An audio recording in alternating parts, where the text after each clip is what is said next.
درود پاک پڑھنے کے بے شمار فضائل و برکات ہیں، بہت ساری احادیث، بہت سارے فضائل درود پاک کے حوالے سے ہمیں کتابوں میں ملتے ہیں۔ ایک بڑا ہی ایمان افروز واقعہ منقول ہے کہ پچھلی قوموں میں بنی اسرائیل میں ایک شخص تھا جس نے 200 برس تک اللہ تبارک و تعالیٰ کی نافرمانی کی۔ اس کے بعد اس کا انتقال ہو گیا، اور جب اس کا انتقال ہوا تو اس علاقے کے لوگوں نے دیکھا کہ اتنا بڑا گناہ گار، اتنا بڑا خطا کار، اس کو کیا دفنانا، اس کو کیا کفنانا۔ اس کو اٹھا کر کوڑے کے ڈھیر پر جا کر پھینک دیا۔ اتنا گناہ گار تھا کہ کوئی اس کو کفن دینے کے لیے، اس کو دفن کرنے کے لیے بھی تیار نہیں تھا۔ اب حضرت موسیٰ کلیم اللہ علیہ نبینا علیہ السلام کا وہ دور تھا۔ اللہ تبارک و تعالیٰ نے حضرت موسیٰ علیہ السلام پر یہ وحی بھیجی کہ اے پیارے کلیم، ہمارا ایک بندہ فوت ہو گیا ہے، بنی اسرائیل نے اسے گندگی کے ڈھیر پر پھینک دیا ہے، آپ اپنی قوم کو حکم دیں کہ اسے وہاں سے اٹھائیں، اس کی تجہیز و تکفین کریں، یعنی اس کو جنازہ پڑھیں، اس کو کفن پہنائیں، اس کی تدفین کریں، اور آپ اس کا جنازہ پڑھائیں اور لوگوں کو بھی جنازہ پڑھنے کی رغبت دلائیں۔ اب اللہ کے نبی، وہ بھی حضرت موسیٰ علیہ السلام، جس کا جنازہ پڑھیں تو اس کی تو بخشش ہی بخشش ہے۔ حضرت موسیٰ علیہ السلام نے اللہ کی بارگاہ میں عرض کی کہ اے مولا، مجھے تو بتایا گیا کہ وہ مشہور ترین مجرم ہے، اتنے گناہ، 200 سال زندگی ملی، ساری زندگی تیری نافرمانی کی، اے اللہ یہ مہربانی، یہ عزت، یہ اکرام کس وجہ سے؟ ارشاد باری ہوا کہ اے موسیٰ، واقعی یہ گناہ گار تھا، یہ بڑا خطا کار تھا، مگر ماجرا یہ ہوا کہ ایک دن اس نے میری کتاب تورات کو کھولا اور اس میں میرے پیارے حبیب جناب محمد مصطفیٰ صلی اللہ علیہ وسلم کا نام پاک لکھا ہوا دیکھا۔ محبت سے اس شخص نے اس کو بوسہ دیا، درود پاک پڑھا، میرے حبیب کے نام کی تعظیم کی نیت سے، اے موسیٰ میں نے اس کے سارے گناہ معاف کر دیے۔ اب ذرا غور کریں میٹھے اسلامی بھائیوں، یہ واقعہ جو ہے یہ کتنی بڑی ہم سب کے لیے، یوں سمجھیے کہ حوصلہ ہے، کتنا بڑا ہم سب کے لیے یہ سبق ہے کہ نبی پاک علیہ السلام وہ ہستی ہیں جن کی تعظیم، جن کی توقیر، جن سے محبت کی جائے اور جتنی زیادہ کی جائے وہ اللہ کی بارگاہ میں کتنی مقبول ہے۔ وہ کہتے ہیں نا، با ادب با نصیب، بے ادب بد نصیب، اللہ مجھے اور آپ کو ادب والوں میں شامل رکھے۔ تو پیارے آقا کا نام نامی سنیں، پڑھیں محبت کے ساتھ۔ یہ جو ہم انگوٹھوں کو چوم کر اپنی آنکھوں پر لگاتے ہیں نا، یہ تعظیم کا ایک انداز ہے کہ پیارے آقا کے نام کو میرے ہونٹوں نے لیا ہے، میں ان ہونٹوں کو بھی چوم لیتا ہوں۔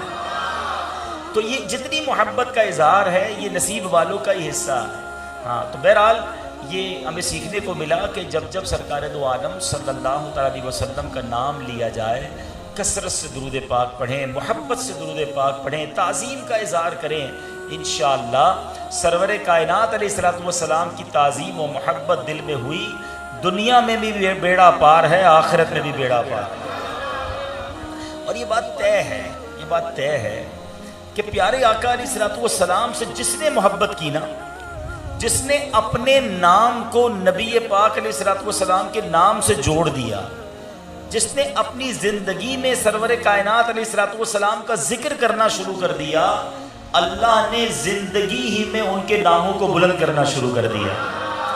ان کے جو غلام ہو گئے، وقت کے امام ہو گئے، نام لیوا ان کے جو ہوئے، ان کے اونچے نام ہو گئے۔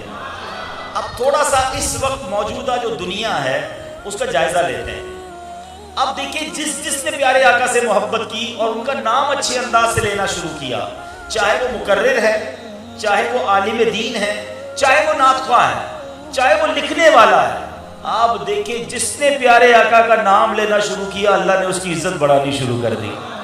آخرت میں تو جو ملے گا ادھر ہی نظر آ رہا ہے کہ سرکار علیہ السلام کا جو نام محبت سے لیتا ہے، اس کی وجہ ہے، اس کی وجہ یہ ہے کہ کہ جو پیارے آقا کا نام محبت سے لیتا ہے، ان کا ذکر پیار سے کرتا ہے نا، ساری امت کو اس بندے سے پیار ہونے لگ جاتا ہے کہ یہ سرکار سے اتنی محبت کرتا ہے، میرے آقا سے اتنی محبت کرتا ہے۔ اب خالی ایک خیمے والی خاتون تھی، آپ دیکھیں نام لیوا ان کے جو ہوئے، ان کے اونچے نام ہو گئے۔ اس کی میں آپ کو ایک مثال دیتا ہوں، دنیا کی موجودہ مثال تو دی میں نے، مگر پیارے آقا علیہ السلام کے دور میں نبی پاک ہجرت کر کے مکے سے مدینے تشریف لے جا رہے تھے، تو راستے میں بھوک لگی، کھانے کی ضرورت پڑی، تو ایک خیمے میں ایک بوڑھی خاتون تھی، اور وہ خاتون کچھ کھانا پانی بیچا کرتی تھی، راستے میں مسافر خرید لیا کرتے تھے۔ نبی پاک علیہ السلام ان کے خیمے میں گئے، نہ اس نے پیارے آقا علیہ السلام کو پہچانا، نہ نام پتا تھا کہ یہ کون ہے۔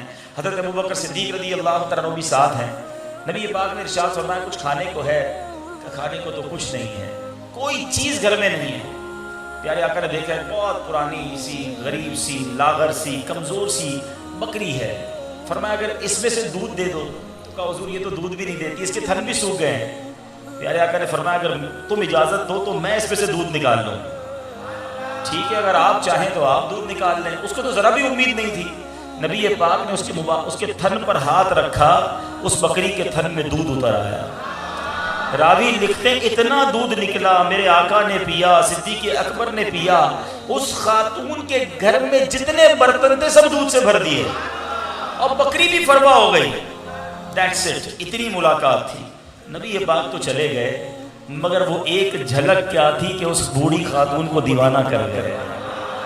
اب اس خاتون نے کیا کیا؟ ان کا نام تھا ام معبد رضی اللہ تعالیٰ عنہ۔ ایک بوڑھی خاتون، گاؤں گوٹھ پہ رہنے والی، دودھ بیچنے والی ہیں، چھوٹی سی ایک خیمے میں رہنے والی، مگر ان کے شوہر آئے تو شوہر نے کہا یہ گھر میں سب چیزیں بدلی بدلی سی نظر آ رہی ہیں، یہ کیا معاملہ ہے، اتنا دودھ کیسے آیا، بکری بھی فروا؟ مجھے تو نہیں پتا، ایک مبارک چہرے والے آئے تھے، بڑا نورانی چہرہ تھا، وہ گھر میں آئے، گھر کو روشن کر کے چلے گئے۔ اے ام معبد ذرا بتاؤ تو صحیح وہ دکھتے کیسے تھے، ان کا حلیہ کیسا تھا؟ جو ماشاءاللہ علماء بیٹھے ہیں، حدیث پڑھنے والے بیٹھے ہیں، جو درس نظامی کے طلباء ہیں، میری بات کو جلدی پک کر رہے ہوں گے۔ ذرا سوچو، آج 1450 سال گزر گئے ہیں، جب بھی مورخین، جب بھی سیرت نگار نبی پاک کا حلیہ لکھتے ہیں، آقا کا سراپا لکھنے کی کوشش کرتے ہیں، ام معبد نے جو الفاظ استعمال کیے اس کے بغیر نبی پاک کا سراپا گویا وہ لکھ نہیں پاتے۔ اللہ اکبر، وہ خاتون جس کو جانتا کوئی نہ تھا، آقا سے تھوڑی دیر کی ملاقات کیا ہوئی، نبی پاک کی شان بیان کیا کی، آج حدیث کی بڑی بڑی کتابوں میں اس خاتون کا چرچا ہو رہا ہے۔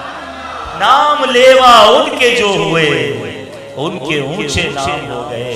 اگر زندگی میں کامیابی حاصل کرنی ہے، اگر آخرت میں اپنے افسر خروئی حاصل کرنی ہے، صبح و شام نبی پاک کا نام زبان پہ لینا شروع کر دو، عزت کے ساتھ نام لو، محبت کے ساتھ نام لو، عقیدت کے ساتھ آقا کا ذکر خیر کرتے چلے جاؤ، اللہ آپ کو دنیا میں نوازنا شروع کر دے گا، آپ کے رزق میں برکت ہونا شروع ہو جائے گی، آپ کے چہرے پہ نور اترنا شروع ہو جائے گا، کیونکہ جو نبی پاک کا نام لیتا ہے اللہ اسے دنیا اور آخرت میں نواز دیتا ہے۔ ارے 200 سال کی نافرمانی کرنے والا نام پاک کو چوم لے، اللہ اسے معاف فرما دیتا ہے۔ جو صبح شام درود پاک پڑھتا ہوگا اس کا کیوں نہ بیڑا پار ہوگا۔ آئیے مل کر محبت کے ساتھ با آواز بلند درود پاک پڑھ لیجیے۔ صلو علی الحبیب صلی اللہ تعالی علی محمد صلی اللہ علیہ وسلم۔